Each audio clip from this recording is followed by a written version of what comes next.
Halo, assalamualaikum warahmatullahi wabarakatuh. Jumpa dengan saya lagi, Neng Eva. Gimana kabarnya, sahabat-sahabatku semuanya hari ini? Yang soleh dan soleha, yang baik hatinya, yang cantik dan yang ganteng, yang tidak sombong, yang rajin menabung dan juga rajin sedekah.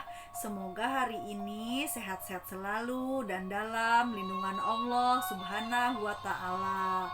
Dan semoga kita semua mendapatkan kucuran rahmat, keberkahan dan keridhoannya, serta mendapatkan syafaat baginda Rasulullah Shallallahu Alaihi Wasallam, baik ketika di dunia maupun di akhirat kelak. Amin, amin, amin ya robbal alamin. Baik sahabatku semuanya, hari ini selamat bergabung ya, selamat datang bagi yang baru bergabung. Dan saya ucapkan terima kasih banyak kepada guru-guru saya juga yang tidak bosan-bosannya membimbing saya ya.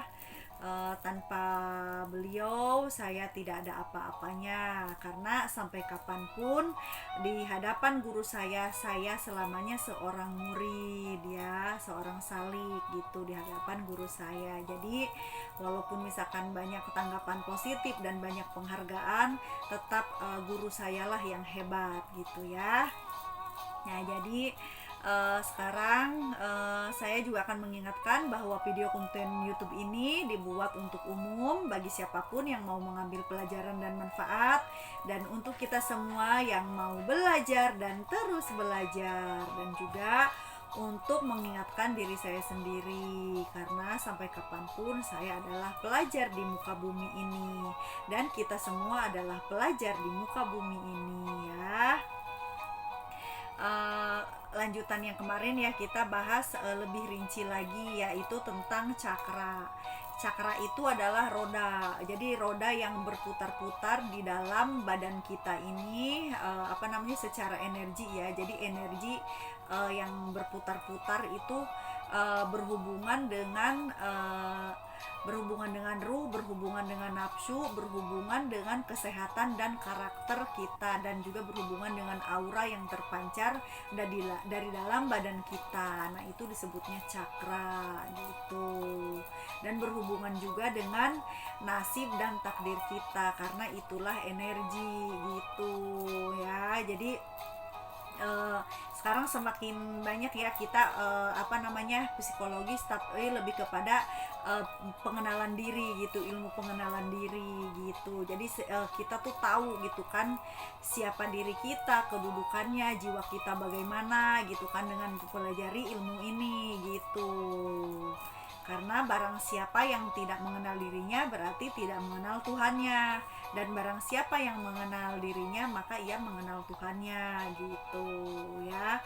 Jadi sebelum kita bertemu dengan jati diri kita yang sebenarnya, kita harus tahu dulu tentang ilmu ini, bahwa ada perputaran energi yang berhubungan dengan ruh, berhubungan dengan jiwa, berhubungan dengan kesehatan, dengan karakter, dan dengan aura kita itu adanya di cakra, yang jumlahnya itu ada 7, tapi ada yang bilang juga ada 9 gitu kan. Jadi dari dasar yang berada di tulang ekor, terus di seksual antara ini ya, ini tulang panggul di sini nih ya, di tengahnya gitu, terus di pusar, di jantung, di tenggorokan, di mata ketiga kita, dan juga di dalam otak kita di sini, di kepala kita ya, cakra mahkota. Dan ada juga yang 2 itu di belakang kanan kiri, itu bagi yang 9 gitu. Tapi memang ada 9 sih jumlah semuanya, walaupun yang banyak yang umum diketahui itu adanya 7 saja gitu, tapi sebenarnya ada 9 karena ada di sini nih, di back sini nih, di belikat kita kanan kiri gitu. Tapi dia masih hubungannya itu dengan cakra jantung ya itu yang warna aquamarine dan turquoise itu. Kalau ini kan hijau gitu kan, terus yang aquamarine sama turquoise itu di belakang. Di sini biru, di sini warna ungu muda atau biru tua, di sini warna ungu atau violet atau purple gitu. Terus kalau yang di tali pusat ini yang berhubungan dengan Nur Muhammad ini warnanya kuning atau berhubungan dengan ilmu pengenalan diri. Terus yang di bawah lagi cakra seksual warnanya oranye, yang paling dasar warnanya merah. Nah, kita bahas yang merah dulu ya. Jadi cakra merah ini atau cakra kundalini ini berhubungan dengan nafsu muamarah, gandengnya dengan nafsu muamarah atau nafsu egoisme, nafsu merasa benar sendiri, merasa paling oke sendiri, paling hebat, paling pintar gitu kan. Pokoknya egois banget gitu orangnya. Tapi itu kalau yang cakranya tertutup gitu, yang masih memiliki nafsu muamarah. Tapi kalau cakranya yang terbuka, yang aktif, yaitu orangnya biasanya semangat, memiliki jiwa kepemimpinan, terus pintar gitu kan, cerdas, bisa mengendalikan orang lain, bisa mendominasi orang lain, tapi dalam hal yang positif ya. Ini yang spiritualitasnya, yang spiritualisnya gitu. Jadi yang positifnya itu memiliki jiwa pemimpin, terus bisa menguasai dan mengendalikan orang lain, bisa mendominasi orang lain karena memang jiwanya jiwa pemimpin. Nah, tapi kalau misalkan ketutup, ya nafsu amarahnya juga dominan, dan juga kalau misalkan cakranya kotor, dia itu biasanya penyakitnya itu pegel-pegel gitu, terus rematik, terus saraf kejepit gitu, terus pokoknya yang berhubungan dengan jasmani, berhubungan dengan penyakit jasmani, maksudnya yang kayak pegel-pegel, encok gitu, yang kayak gitu. Nah, itu biasanya cakra merahnya itu yang terganggu atau tertutup atau kotor gitu ya. Itu hubungan dengan kesehatan. Nah, kalau yang cakra seksualitas ini biasanya orangnya itu dia ada hubungannya juga dengan cakra biru. Jadi antara ini dengan ini berhubungan karena memang dia itu memiliki aura kenyamanan, kreativitas, santai gitu, cenderung tidak banyak keinginan, santai gitu kan. Jadi mirip ke yang biru tapi posisinya masih di bawah gitu. Nah, biasanya nih orangnya ini memiliki jiwa seni yang tinggi gitu ya, karena memang dia orang-orang yang kreatif gitu. Namun kalau cakranya ketutup, ya orangnya juga ya begitu, kebalikannya, tidak kreatif, pemalas, nggak mau ngapa-ngapain gitu ya, malas ya. Terus kesehatannya juga kalau terganggu, kalau misalkan cakranya ketutup atau kotor, dia itu memiliki penyakit-penyakit seksual gitu. Kalau cowok ya mungkin gangguan prostat gitu kan, dari gangguan kandung kemih gitu. Terus kalau perempuan ya kista gitu, yang berhubungan dengan penyakit seksual banyak lah ya gitu. Nah, itu di situ kalau terganggu atau kotor atau tertutup.